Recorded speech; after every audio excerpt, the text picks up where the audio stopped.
Lesson 48, A Course in Miracles. There is nothing to fear. Okay, so when I first started A Course in Miracles, I think in a previous video I said I found this book like a long time ago, but I opened it, I think it was right around 2020, because I was worried about being on the internet. Like I had to start doing things on the internet, and that scared me.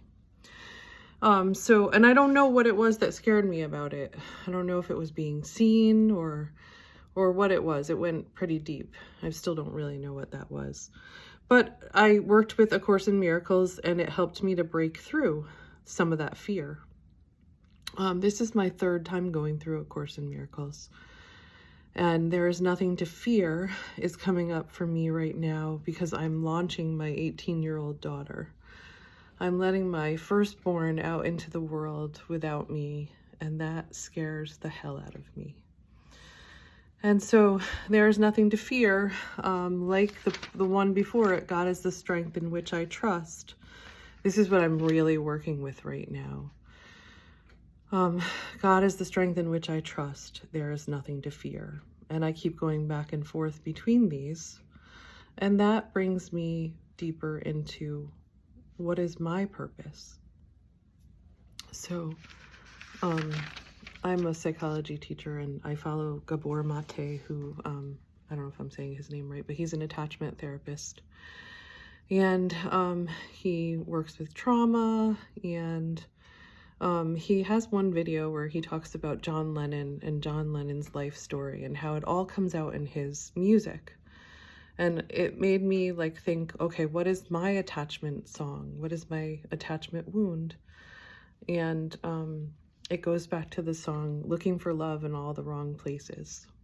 And I say that because I'm a couples therapist, right? And I have worked my whole life to help people find love in their relationships.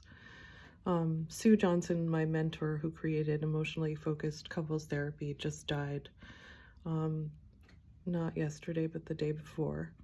And we had a similar story. We both saw our parents like arguing and fighting with each other, but we knew they really loved each other, and we couldn't understand why they would always fight so much when they loved each other. And so that's what got me pursuing being a couples therapist. How can I help people to find that love and sustain that love? And in my journey, I found that what I was really looking for was the love of God. That really that love between me and my partner was not going to sustain me. That I really needed the love of God. And the Course in Miracles has helped me find that. So if we go ahead a little bit to lesson 50, which I haven't gotten to yet, like doing a video on, it is, I am sustained by the love of God. And so I've been going back and forth between There is Nothing to Fear, lesson 48, God is the strength in which I trust, and I am sustained by the love of God.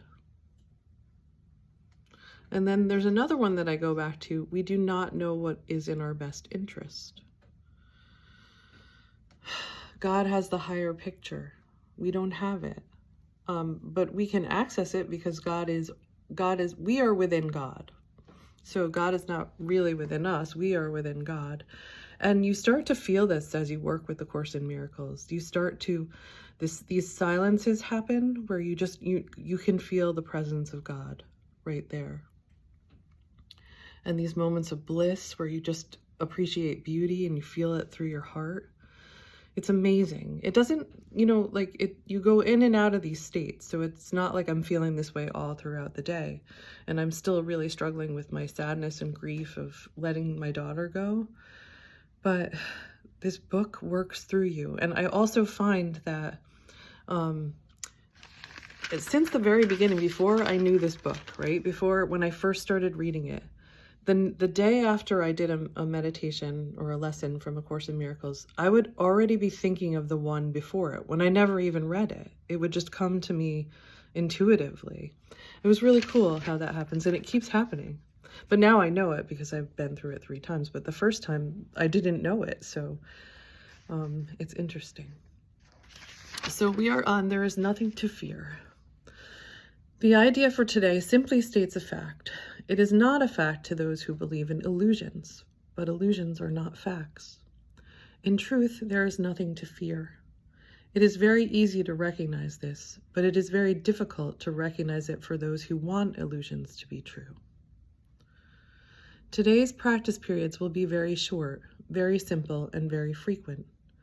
Merely repeat the idea as often as possible. You can use it with your eyes open at any time and in any situation.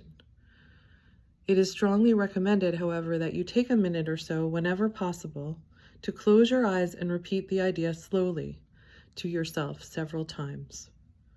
It is particularly important that you use the idea immediately should anything disturb your peace of mind. The presence of fear is a sure sign that you are trusting in your own strength.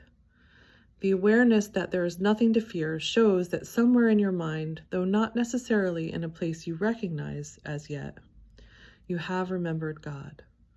And let His strength take the place of your weakness. The instant you are willing to do this, there is indeed nothing to fear.